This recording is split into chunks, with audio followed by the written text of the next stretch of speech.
obviously landing in the influencer marketing space can be a unique journey for everyone. And so we'd love to learn just a little bit more about how you entered the influencer space. So maybe you could give our audience a quick 5-minute trailer of your career and how you landed in the position that you're in. So Iris, I will pass it over to you first. Yeah, I had kind of a fairly traditional route to get into influencer marketing. I, went to school for marketing, and this is going to age me tremendously, but like social media wasn't even like a piece of the curriculum that we talked about. So in my first role, I was doing marketing for a salon, like a local salon in Columbus, Ohio, where I'm from. And then it was like Facebook pages, and it was like setting up this Facebook page for our salon, and it felt like really innovative. And from there I moved on to the agency world where like social really started to blow up. And I was very fortunate to work for an agency that believed in social and created a social practice. And it was kind of I don't want to say first of its kind, but it was pretty far ahead of the curve, and I had some fun clients that we got to like really launch their social presence. So, Kohl's, Purina Cat Chow, Victoria's Secret, like we played a big role in getting social media off the ground for these brands, which felt really exciting. And as part of that, we started to realize that there was a lot of power in mommy bloggers, which were like, that's who like really like owned this space at that point in time. And so we were partnering with a lot of mommy bloggers, especially around the Kohl's work. And then it just turned out, one day I was talking with someone on my creative team, and I was like, what if we paid this cat to like post something for us? Like, do you think that like they would do it? So you were the start of animal influencers. It was me. Yeah. I love that it was a cat. I think the cat's gone. I think the cat passed away now, but it was called Taco Cat. I remember specifically because it was a very cute cat. And we even I remember us huddling together, and I was like, how are we going to write this email? Like, what are we going to say?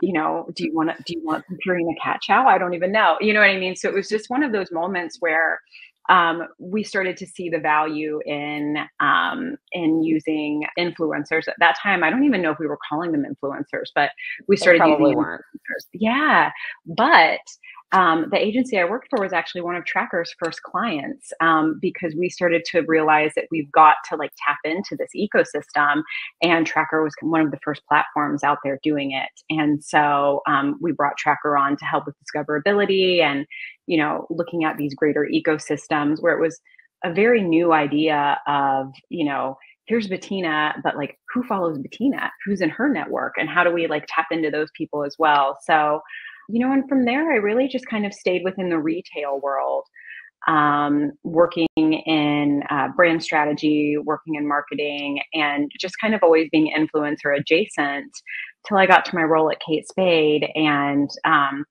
got the opportunity to really take a look at what we were doing with influencer and expand it and help it to, help to put Kate Spade's brand story into the hands of these creators and going beyond just the fit checks, which, don't get me wrong, I love my fit check girlies, but, having that fun creative expression and bringing that Kate Spade wink to the content, which is really where Betina came in, because her content is exactly that Kate Spade wink. It's, she'll do a really chic nail, and then all of a sudden at the end of it, there's a cigarette on the nail. And it's just that's so cool. And it's very us, not the cigarette, but just the idea of how can we make this give it an element of surprise. So cigarette nail is amazing.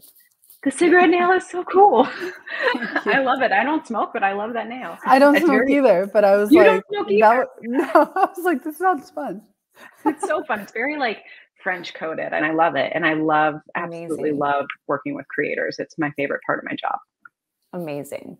Thank you for sharing. That's awesome. And yeah, Betina, on the creator side, obviously, I think creators maybe sometimes don't think, well, maybe I guess Gen Z might grow up thinking I'm going to be a creator one day, but in my generation, we did not, think, okay, I'm going to be a creator one day. So how did you start with content creation? How did you find yourself here? how did you know that nail art was going to be your thing that you did? I actually started off in TV production. So it was a completely different world and kind of the same. I mean, social media wasn't a thing. I mean, just Facebook, but Instagram really started whenever I was starting off my career. And at that point, I was mainly in like fashion. So there was really not that much nail art that was happening. I mean, if I went on a shoot for any brand, it would be like either a clear, like transparent nail or like possibly a red if I got lucky. But really there wasn't, I think, as a focus on nails when it came to fashion and nails and in that way. I don't think. I mean, Iris, you probably know, it's probably same, no? Like Yeah, it just no. wasn't a big thing. Maybe in some editorials you got like a black chip nail, but it just wasn't what it is now. And so when I got started in fashion, I remember one of the makeup artists was like, you should start your Instagram and put your work up there. And it was mainly more at that time, it was to like showcase like my portfolio and showcase the jobs that I had been on and campaigns that I had worked on and editorials. And then slowly I started teaching myself how to do nail art. And I started putting it up on Instagram, kind of just like my own work. And just like, I spent all this time doing it and I'm just going to like photograph it. And, I'm not a hand model. So it was kind of figuring out how to best photograph my own nails. I was like my own model, my own photographer, and my own nail artist, And so I was just trying to do that. And I posted it. And at that time, magazines picked it up online, and that's kind of how I got started. And I just kept pushing and pushing myself to create new things. And I think that grabbed the attention of Chanel, who I had previously been in like talks with, but more for like editorial side. And they brought me on as one of their artists in 2019. And I just started working with different brands like Kate Spade. And I'm thrilled to be in this space because it allows me to be so creative and just like think outside of the box, especially with a brand like Kate Spade. It just really like ignites like so much different designs for me and inspiration, creativity. Mainly I work, with celebrities and I'm on set, working like red carpets and things like that. But I do content creation for brands. So I'm not like fully just content. Okay. Do you ever think you'd ever go that route? No, I mean, no. Okay. It wasn't something that I thought it was. No, Okay. I thought it was going to be in like shoots and whatnot. I don't know. I don't know what I really thought because it kind of just like one thing led to the next. Yeah. Yeah. Amazing. And so how did you two start working together? How did you find each other? Like, how did the beginning of this relationship start? Yeah, it's fun. I mean, it's funny. So I used to work for Express. One of my first gigs when I started there, when this is very funny because I've never done this before, but I was in charge of producing a fashion show and I had no idea what I was doing. It just kind of like fell within my like purview. And so here I am trying to produce this fashion show. And, to add another kink, so Express is in Columbus, Ohio. The fashion show was actually taking place in St. Louis because it was with Carly Kloss, and that's where she's from. And she wanted to host it in her hometown, which was really sweet. But Betina, actually, the first time I met her, our production company, who I don't know, I guess I can say this is my fiance's production company now. That's how we met. Was that they were producing the show for us. And I did the nails. Yeah, but Betina did the nails. She had worked with his production company for years on multiple shows and that kind of thing. So that was really my first interaction with her was at this fashion show. And then we didn't get a chance to work together again until here I am at Kate Spade, and Betina just happens to be doing these like really amazing nail art that just felt so right for us. that I reached out to her and I was like, I know you usually work with Chanel. I hope you don't have an exclusive because I would love to work with you. Yeah. No, it was the best. So that's how we met. And, you know, it's been so wonderful knowing her all these years and being able to finally work with her. Likewise. Well, and it's amazing because it sounds like the relationship really evolved naturally, and there have been a lot of opportunities to find that brand fit with the amazing capabilities that you have, Betina. So those are often the best type of creator relationships. Yeah. Yeah. 100%. Absolutely. So in terms of superpowers, what are your superpowers and how have they allowed you to get to where you are today? I mean, I just love people. You know, I am a innately curious person, and I am, for better or worse, chronically online. And you know, I just love being able, I don't know, it's just like I'm a people person. And I think that this is just such a role for a people person, is to be, you know, partnering with creators, partnering with artists, partnering with influencers, and really just finding those synergies with our brand. And like, you know, the thing that I enjoy most is being able to give the creator power to say, like, here's the product, here's kind of the brief, but like, what do you want to do with it? You know, I don't know. That's kind of like a roundabout superpower, but I just, you know, thoroughly enjoy people and spend too much time on TikTok. I don't know if that's a superpower, but we'll say it is. But I think it is a superpower.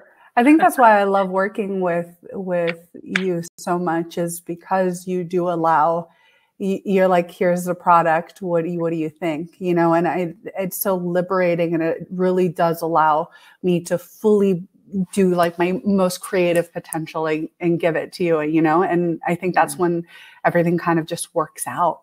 Yeah. You know, I think if you put creators in a box, or, you know, creatives in a box, right? Not even just creator, then I think you're going to get a product that's going to be every time very similar. So if you put all of your creators in that same little box, you're just going to get the same content every time. Yeah.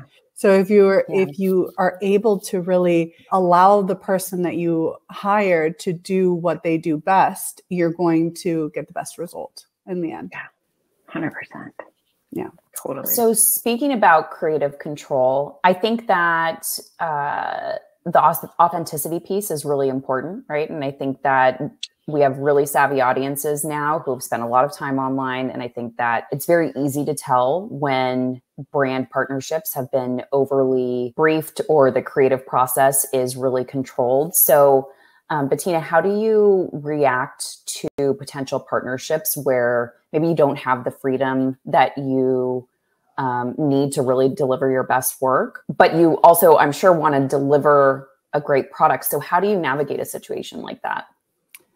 I think I always like to stay really true to myself, and I'm not just creatively like singular. I don't know if that's how you say it, but it's like I have different versions of myself. So I can do the 3D, I can do the 2D minimalist. Like that's where I started. So I think it's kind of like reinventing myself, staying true to myself, while fitting into whatever box, if they put me in a box, like what that is. Right. And I think that that's kind of maybe my superpower, going back to that, is just being like extremely malleable, but still sticking with my own identity. Like if somebody was to be like, I want you to do a blue nail with blue dots, and that, I would kindly pass. And I would say, you know what, that's just not going to work out for me, you know, because you're basically telling me what I need to do and I'm just executing. And that's not what I get hired to do. I get hired to create. And it's okay if you put me in, like, you know, if there's guidelines or if there's things that you want me to stick with, but let me create within my own, you know, version of that. Yeah. Yeah. Okay. Makes sense. So I think there's ways to navigate. Yeah, definitely. Definitely. Yeah, I think it can be tricky though, because I think a lot of brands historically are probably not very comfortable with giving that freedom away. But again, I think from being in the space for a while, it's very easy to spot that content that doesn't feel authentic to the creator and feels overly scripted. So It's always interesting to hear the other perspective on that. So, okay. So what are some myths about what you need to make it in the creator industry? Iris, let's start with you. From my side of things, I think there's an idea that you have to be a creator yourself to be also on my side of the table, which is like leading creators and leading an influencer program. And like, that's just not me. I'm not a creator. I have like 1,000 followers on Instagram. Like, it's really just my life. I think I have 2 TikToks that I tried to make, and they're both of my dog. And it's just like, I don't know. I don't think that you have to necessarily be a creator to be leading influencer. But I think, you do have to be in it in as much as like following along and, being on TikTok, being active, being on Instagram, being active, but not necessarily having to like do that yourself. Content creation is really hard. Content creation is so hard. I have so much respect for our content creators. I just like, it's not just taking out your iPhone and like shooting a video. It's a lot of work. It's the lighting, it's editing. It's, there's so much that goes into it. It's even the creative concept piece of it. Right. We'll, contact Betina and say, we have a Heinz collaboration coming up, what do you think of that? And then for her to come back and say like, this is my interpretation of how I'd like to do this. All of that requires so much time and energy. And I just have so much respect for that because, that's just not everybody can do that. Right. And what about you, Betina? You obviously have probably a unique perspective. Like, what do you think you need to do? Like, what are the myths about making it, and what is your perspective on like actually being able to be successful? I think one of the biggest things that has come up in conversation recently has been to overshare your personal life. I think that you are able to be a content creator and be kind of private and limit access to everyone. I don't think that everyone needs to give off, every single piece of information that's going on in their life or, just everything, so I think that's a really big misconception. And I don't think that you need to do that. I think that you're able to kind of, create content, the content that you want without kind of, bringing your personal into it. Yeah.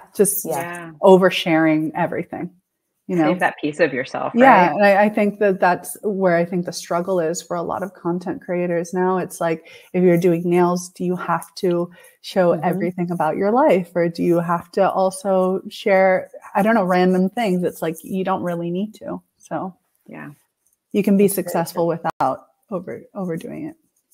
Yeah. It's funny. I actually saw a TikTok this morning about this guy who was saying, if you're a creator online and if you're sharing everything about your personal life and you're sharing, let's say you have a romantic relationship and you're showing us all the glitz and glam of the relationship and then you break up, you should be obligated to share everything about the breakup. Oh, don't worry. The TikTok audience will find out all of the tea about the breakup. And everything.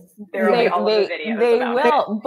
But it's it's interesting because if you bring people along that whole entire journey, but then all of a sudden say, please respect my privacy, it's like, well, nothing about that entire journey for your audience was private, right? Mm-hmm. So where do you draw that line?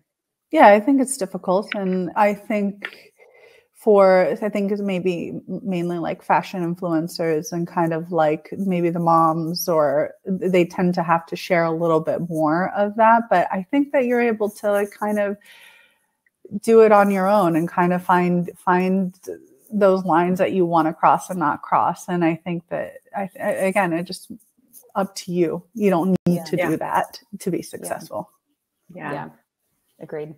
Yeah. So what advice would you give to people who are looking to grow their career in this space?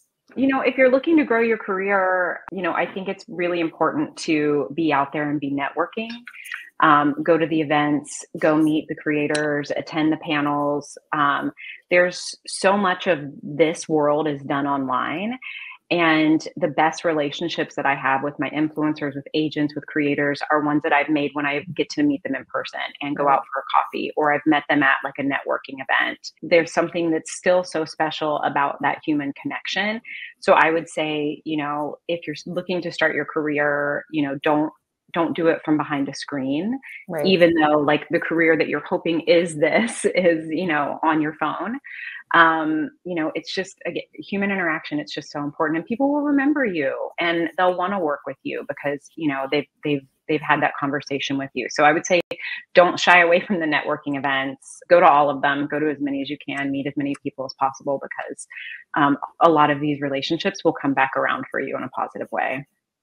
Yeah, I agree with you. I think especially for people like me that don't really show their face too often, they just see a hand.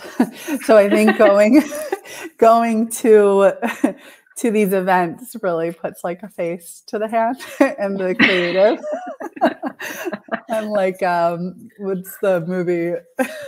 Addams Family, you know, the hand. Oh, yes. That's me. Yes, that's you. That's me. So Betina. it's just. So I think I agree with you. I think going to these events is probably one of the biggest things that you could do. Network. Yeah. Yeah, even at Taylor the Traackr event in New York a few months ago, you know, my team came, and, you know, while I'm on this panel, they're making connections with people in the audience that we continue to work with. And I'm just like, yes, this is how you do it. Yeah. And the event was amazing, I think, because it was the first time that we brought creators to the same space. So I think there's definitely, an opportunity to foster more types of those, because obviously we work with brands, right? But creators play such an important part of the ecosystem. And so there is this very human element where we need to hear from the creators and what they're doing. And if we can offer an opportunity to bring all of those parties together, then it's an amazing, amazing opportunity. So hopefully we'll be doing more of that in the future. Yeah. And I think if you don't have access to going to events, or, you know, I think it's important to reach out to brands and take the initiative to reach out to them, because, you know, they don't know you exist if you don't reach out to them and like ask them if they're, you know, looking, like be proactive about reaching out to brands. So how do you go about reaching out to a brand? I mean, you can contact them via social media. If not, you can try and see if you can find who their social media manager is and send them an email. I mean, there's different ways, but I think the easiest way is probably reach out via social. This way they can just click on your profile and see if it's a good fit. And so what do you say? Like, I'm inspired by your brand. I've been loving it. Yeah, I love it. Here's what I do. Would love to. I have a great concept. Would love to connect with you and see if we can partner together, you know, collaborate. Yeah. You have to put it out into the universe. Otherwise, we never know people that way. We found influencers that way, you know, and also just creating content for the brands that you love, like just doing it because you organically, love it. Organically, yes. Like, I love this brand so much that I'm going to start creating content, and that gets noticed as well. We have one of our influencers that we work with on a seasonal basis, and that's how we started working with her. Is that we noticed that here's this woman creating all of this really great Kate Spade content, and she's actually getting a lot of engagement. She would be what I would consider to be a micro influencer, but with a crazy engaged audience. And we noticed her, you know, and reached out to her. And now she's someone that we work with frequently. So, you know, those things definitely happen, you know. Yeah. Fantastic advice. And I don't want to overstep, but I think that sometimes it's not even, I think people are like, well, I don't have that many followers. But I feel like sometimes if you're creating great content, that could be so valuable to a brand, because, you know, content is king.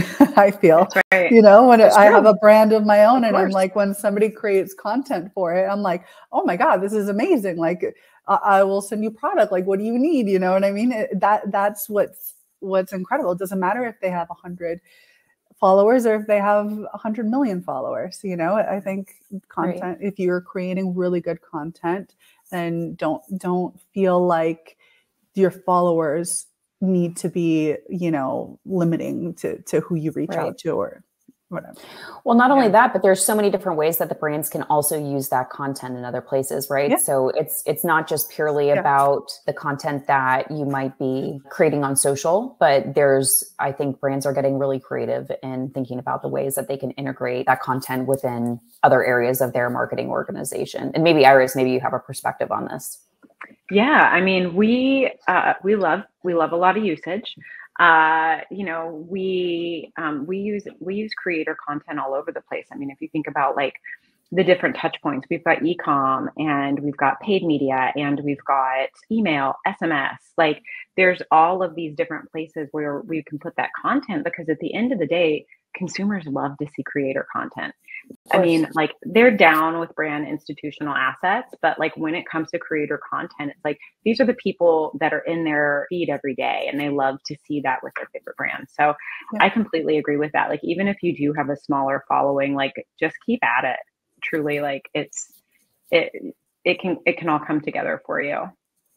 Okay, so moving over to trends, what trends are you seeing right now that you think are too hyped? Oh, I hate the trend talk, to be honest with you.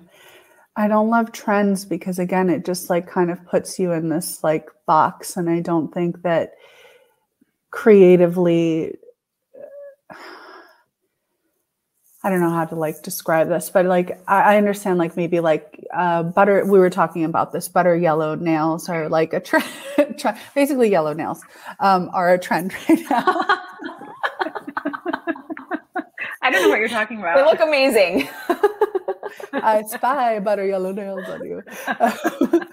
But I think like colors, I think now everything, especially with press, like itching to like just, put out things all the time. Like trends are it's just too much. It's like blueberry nails one day. Then the next day it's like butter yellow nails. I mean, don't get me started on the names.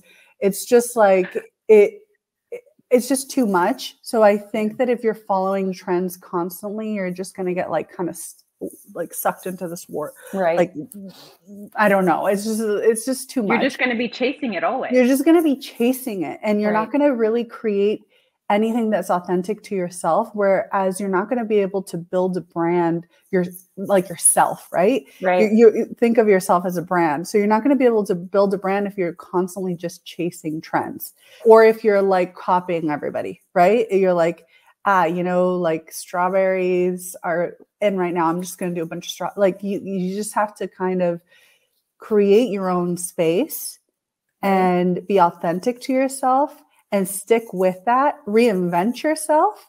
But don't just go chasing, because then you're just going to fall in line with everybody else. And it's going to be very difficult for people to set you apart from everybody else. Right. I think. So I don't like trends in general. Like they're like, what are the trends? I'm like, I don't know,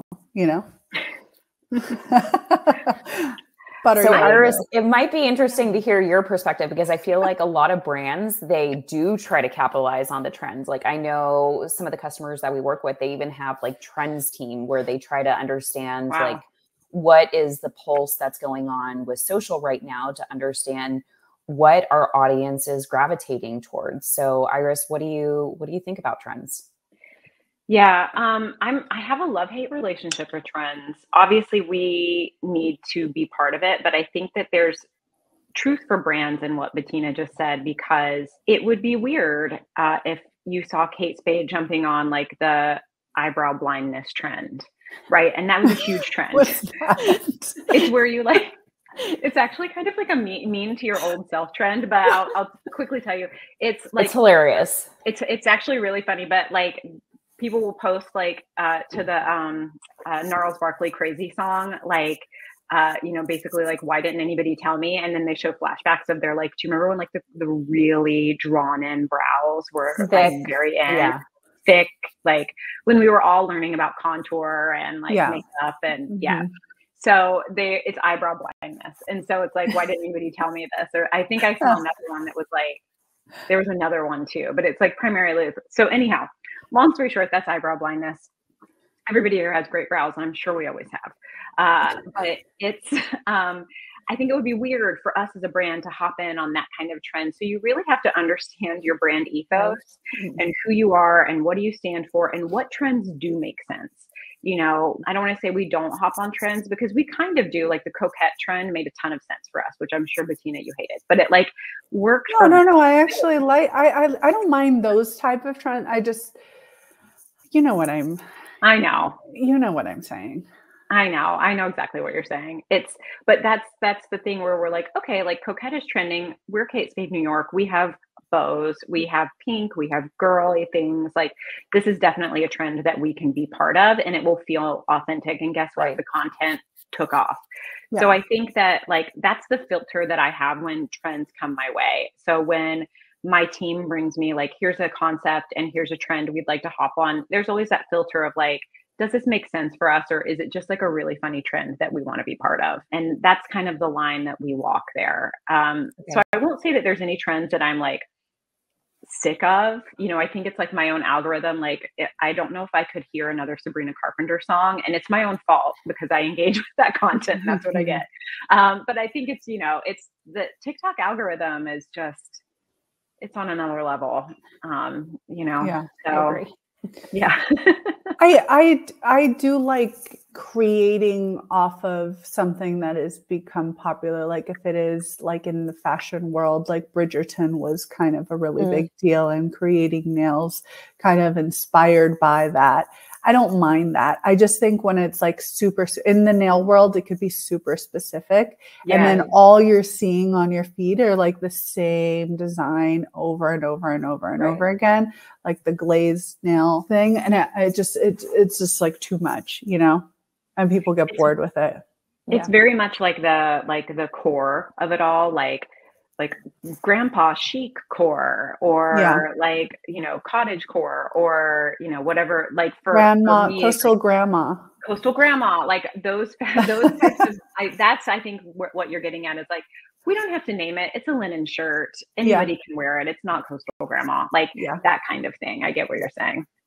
But I also think, Betina, if I'm like reading between the lines, like I think also what you're trying to say is that from your perspective and what you do, like you have a certain look and feel for the type of content that you are making, and you don't necessarily need the blueberry nails or the aura nails or whatever in order to continue to create that content, right? Yeah. Like it's more about your craft and your look and your aesthetic and the style of content that you're creating versus the creators who are just hopping on those trends just to try to get views, right? Yeah, absolutely. And I think it's always kind of like, you want to be the first one there. You don't want to be the last one there, you know? So I think that, you know, 3D, for me, I started in like very minimalistic designs when I first started out. And it was like, that's kind of what I wanted, you know, that's what I like is the more minimal nails.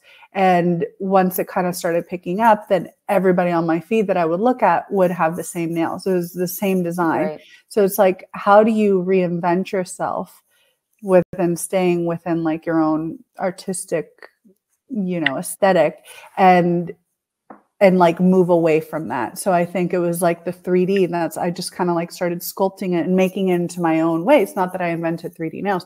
There have been 3D nails for years, and it was just kind of adapting something like that, but to my own style and my own aesthetic. And then that kind of, I feel like now I'm seeing so much like food and like sardines and like 3D nail art now. And that's like kind of taking off. So it's like, you know, it took a few years, but now it's like kind of like trending on that. Right. So you just kind of, I think if you just stick to yourself and kind of, you know, you create the trends for yourself, even if it's not cool at the moment. That's what I think. I like, be ahead of it. Like, that's what I think makes you successful, because you're always going to be ahead of everyone else. Yeah. You know? Amazing. Yeah. I mean, if you're unique and authentic, then you are, right? Yeah. Because and not that like, if blue is like, everybody loves blue right now, it doesn't like do a blue nail. Like, it doesn't matter, but just do it within your own, like create something of your own with the blue nails, you know? Right. Okay, so a little bit of a shift. Iris, if you were given $1 million for your influencer marketing budget tomorrow, give it to Betina. I would hire Betina. I would tell her to build a house out of sculpting gel. Yes. That's it. That's what I would do. That's it. That's it. I read your mind. $1 million. I read your mind. Yeah, that's it. Okay, podcast done. I would really love to invest in deeper partnerships with our creators. So, that can be anywhere from like product integration, like bringing the creator in to help like co-design something, or, something along those lines. Like what I'm noticing is like creators are so much more than just like on the screen. Like so many of the creators that we're working with are extremely artistic, extremely smart, ready and willing to do more and take on more. And it's budget constraints really, because we see the power of influencer and creator. And I would love to be able to do deeper partnerships, whether it's like events, or I mostly am in this like product and like co-creation within the brand, which feels really exciting to me.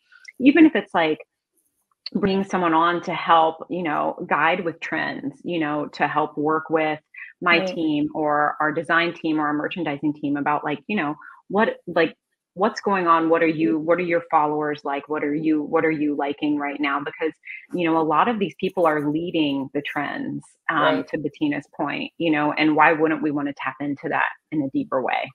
Yeah. Of course. And I mean, if they already love your brand and know your brand, they probably have ideas about things that would work well or things that they would want to do. And they can probably do it to a certain extent when you engage them for content creation, but maybe not fully to the extent of like integrating them from like a product, either like like from the very beginning, right? The brainstorming phase. Like, I think that's like a really expensive endeavor. Yes. But it's not cheap. difficult to do. Right. But if you can do it, what an amazing opportunity. Yeah. I mean, that's the dream, right? To be able to create this like full ecosystem with your influencer and creator partners just would be incredible. Right. Agreed. And so Betina, if a brand came knocking on your door, begging to work with you, what brand would it be? And how would you want to work with them? So it's funny because when you send me these questions, I had one in mind, and I was like, it's not in the fashion space. It's not in the beauty space. And I was like, oh, that would be like my dream. And funny enough, from the time that you sent the email to now, they reached out to me. No way. And have created content for Porsche. Wow. So it was like, honestly, it was the craziest thing that could have happened. And I created it already. I don't know when it's going to go live, but it was unbelievable to create that. Yeah. So the Traackr podcast is helping to manifest partnerships into reality. So who knows, Iris, maybe I'll get $1 million. Maybe I'll build a house for you. Thank you. On the beach. I'm going to send this to my CFO and see what happens. We just have to will it into existence. Yeah. That's it. So I think that was one of, I like working with brands outside of like my bubble, So I think Kate Spade was one of the first, not the first, but one of the first fashion brands that I started working with that had nothing to do with beauty.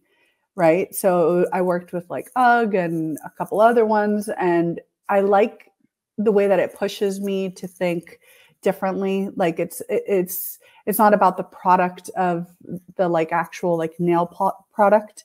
It's about like the other one. So it just like, I tap into a creative side that's like completely different from what I'm used to, Yeah. And I mean, inspires me in a different way. Completely new, right? Which yes. is the whole entire, and it's a different reach. And yeah. Amazing.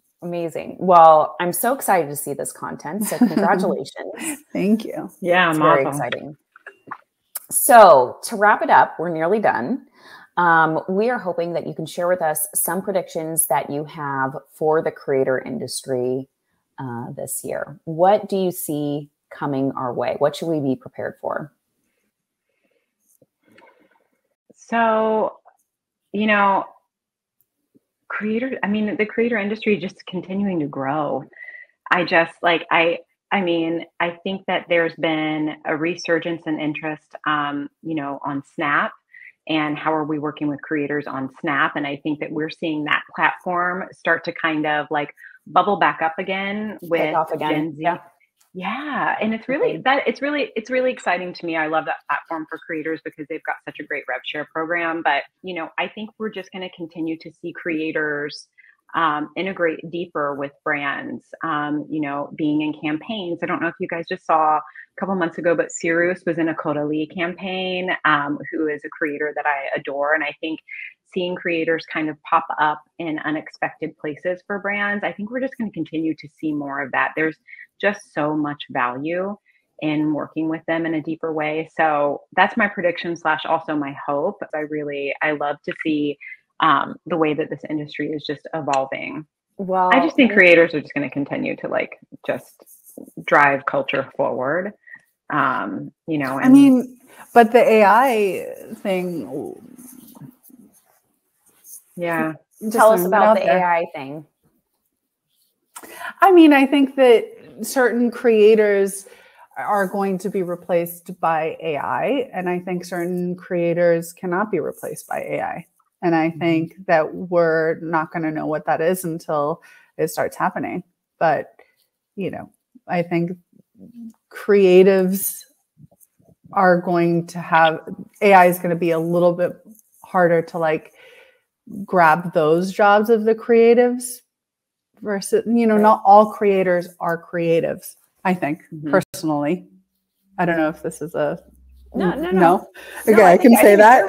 Yeah, I think I'm not like putting anything down. I'm just saying, Betina, you are entitled to your own perspectives. But I don't want to get heat for this later. But I think that there's so many different creators, and not all of them are creative. And I think that some of those creators will be replaced with AI. So I think for me, it's interesting to see who those will be and what that's going to look like. Right. Yeah. Yeah, because I know we have seen an increased trend towards creators leveraging AI tools to either create content or to help streamline. Because as we were mentioning before, content creation is a huge amount of work. And so it will be interesting to see how AI has continued to be integrated in the space. And you're right, maybe some creators. Some of those might go in-house, right? Like if Kate Spade needs, creators and they're creating AI models, maybe that'll become in-house thing instead of outsourcing to other creators on the platform that are doing AI. I don't know. Disclaimer, we're not. We don't know.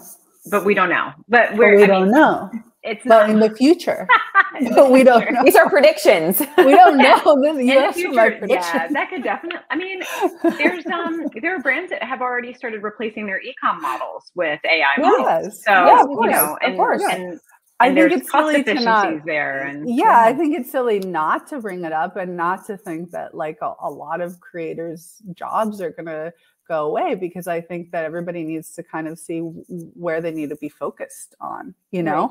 Is it focusing on creating AI models? And because it's a completely different space, you know what I mean? It's a completely different task and set of skills. So I don't know. Maybe. Time will tell.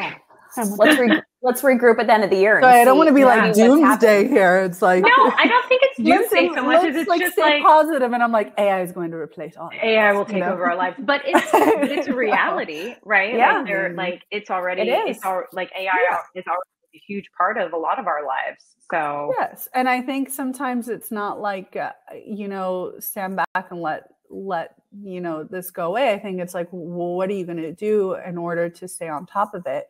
And how are you going, again, to reinvent yourself? And is it going to be learning how to to create AI models that are, you know, going to be the creators. I mean, you could do that, right? You just have to learn how to do it. Yeah. I mean, I feel like if we think about something that we were talking about sort of at the beginning of our conversation was around the start of social media. Like, I don't know if you guys remember, but the start of social media, there was a lot of fear about, you know, what you put online or how you put it online or how brands are supposed to engage, like creating those initial Facebook pages. I was in the trenches with you, by the way. And I worked with brands who are very afraid to even create a Facebook page. And so I think we'll obviously see how it evolves. It's obviously not going anywhere anytime soon. It's only going to continue to gain speed, but it'll be interesting to see how it continues to evolve in the creator space, because I agree. I think that there will probably be a little bit of a shakeup with how creators leverage AI and how brands are also leveraging those tools. So we'll see. Definitely. We'll see. Time will tell. Well, thank you, ladies. This has been a super interesting conversation, and we're always happy to have you on the podcast. So thank you for joining us. Yeah, thank you. Thank you. And we'll hope to see you guys again soon.